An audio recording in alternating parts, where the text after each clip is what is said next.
বাবা ছাড়া চাচাদের বাড়ি, আর নানা নানি ছাড়া মামার বাড়ি, আর মা ছাড়া খালার বাড়ি। এটা নাকি অনেক কিছু শেখায়, তবে অনেক শুনেছি, বাস্তব জীবন থেকে অনেক কিছুই শিখছি।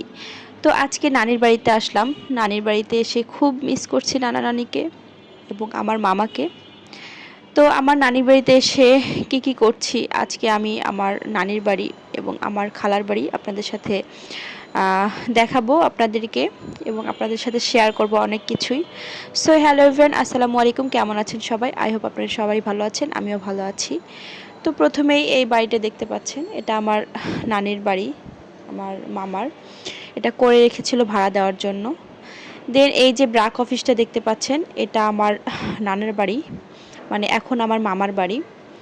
ওইদিকে একটা ফ্ল্যাট করছে, ওটা ব্রাক অফিস ভাড়া দিয়ে দিয়েছে। আর এদিকে দুইটা রুম আছে, এগুলাও ভাড়া দিবে। আর ওইদিকে যে রুমগুলো আছে ওদিকে আমার মামারা থাকে। এবার চলেন আমার নানা নানি, আমার ছোট মামা, তাদের সাথে আপনাদের দেখা করাই। তো এই যে জমিটা দেখতে পাচ্ছেন, এখানে অনেক বাগান ছিল, মানে অনেক গাছ ছিল।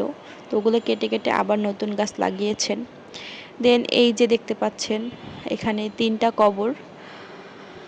প্রথমটায় আমার নানি, আর দ্বিতীয়টায় আমার নানা, আর তৃতীয়টায় আমার হচ্ছে ছোট মামা।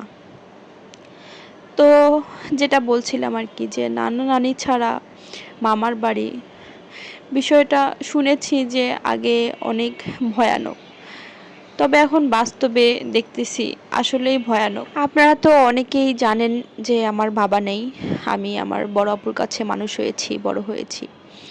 তো বড় আপু আবার আমার নানা নানি, আমার ছোট মামা, আমার বড় মামা, সবার আদরে বড় হয়েছে এবং দেখশন করেছে তারাই।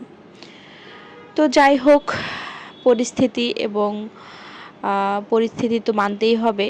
আজ আমার নানা নানি নেই পৃথিবীতে। তো নানা নানির জন্য দোয়া করবেন সবাই।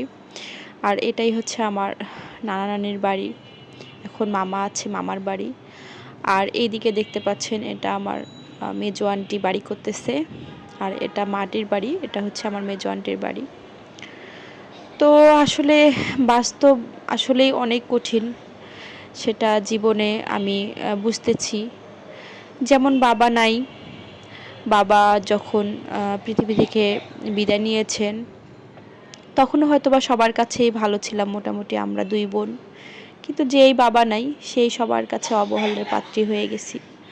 আমাদেরকে ওইভাবে কেউই দেখাশোনা করে নেই, আমার বাড়ির ফ্যামিলি, আমার ফ্যামিলির যারা আছে, কেউই ওইভাবে দেখাশোনা করে নেই, কেউই গাইড দেয়নি আমাদের। আমার বোন যতটুকু